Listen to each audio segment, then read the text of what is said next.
Hello, good morning. Nandito tayo ngayon sa favorite hotel ko, Grand Opera Hotel. And dito nagbo-buffet breakfast kasama itong kaibigan natin sa Romblon. Nagtatrabaho sa Child Development Center. Ang galing, no? Mga biran mo, mga child development. Yan ngayon ang advocacy ko. Entrepreneurship for the young generation.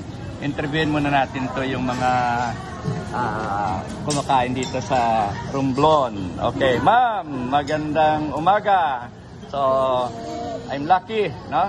Ay nakasabay ko kayo sa buffet and ma-interview at saka mabablog natin to sa Diamante Techno TV YouTube channel. Please help subscribe para at least makatulong tayo sa kapwa natin kasi more on entrepreneurship, technology and leadership and content. Travel ko sa international Asia and sa US and Europe.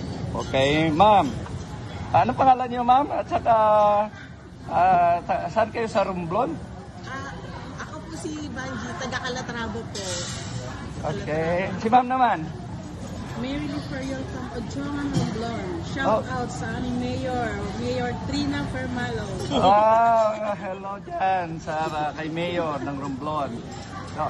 From Simara Island, Ami Fardosa. Okay, yes ma'am. From Sibale, Romblon, Janine Siniri. Okay, very good, no? Ipopost natin to sa Diamante YouTube channel. May interview ko lang kayo sa kanya-kanyang trabaho nyo ngayon sa child development. Ma'am, ano ang function at saka trabaho mo doon sa child development? Ako po ang municipal president ng aming asosasyon sa bayan ng Calatrava. Asosasyon po ng mga child development workers sa bayan namin. Wow, very good. Ano? So, sa'yo naman, ma'am, ano yung trabaho mo sa child development? Child Development Worker President ng Ojongan, Romblon. At the same time po ay Vice President ng Romblon Federation. Very good. Congratulations. Shout out na rin sa aming Governor, Tecriano and Congressman Bodoy Madron. Governor, binabati ka dito ng mga child development workers mo, no? Oh, ma'am. Municipal President po ng Simara Island at saka Provincial Secretary po ng Federation ng Romblon. Wow. Nagtuturo po na 0 to 4 years old. Very good. Congratulations sa inyo, no? Talagang, alam nyo, yun din ang ginagawa ko, advocacy, no? Socio-economic responsibility with the promise of long life and prosperity sa Bible, okay? Po-prosper tayo ni Lord, okay? Ikaw, ma'am.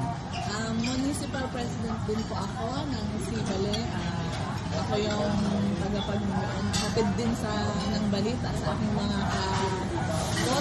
CDWs kung ano yung mga latest na mga ano ni ECCD. Oh, gagaling nito ng mga na-interview ko ngayon, ano? Ma'am, bakit nandito kayo sa Manila ngayon? Kami po yung mga mapapalad na naimbitahan ni ECCD para mag-training para sa mga 0 to 4 years old na mga batang delays, disability, may mga disability po. Paano namin sila po i-handle ng ayos at kung paano namin malalaman na yung isang bata ay mayroon silang disability. Wow! Ang gagaling-galing nyo, no? Pagpapalain kayo ng Diyos. Anyway, ako yung mapalad din na na-interview kayo. And siguro, ipopost natin to sa Diamante Techno TV. Please subscribe and help, no? Diamante Techno TV para ma-monetize, okay? So, maraming salamat sa inyo and siguro magkapagpintuan tayo, na? Maraming salamat, magandang umaga.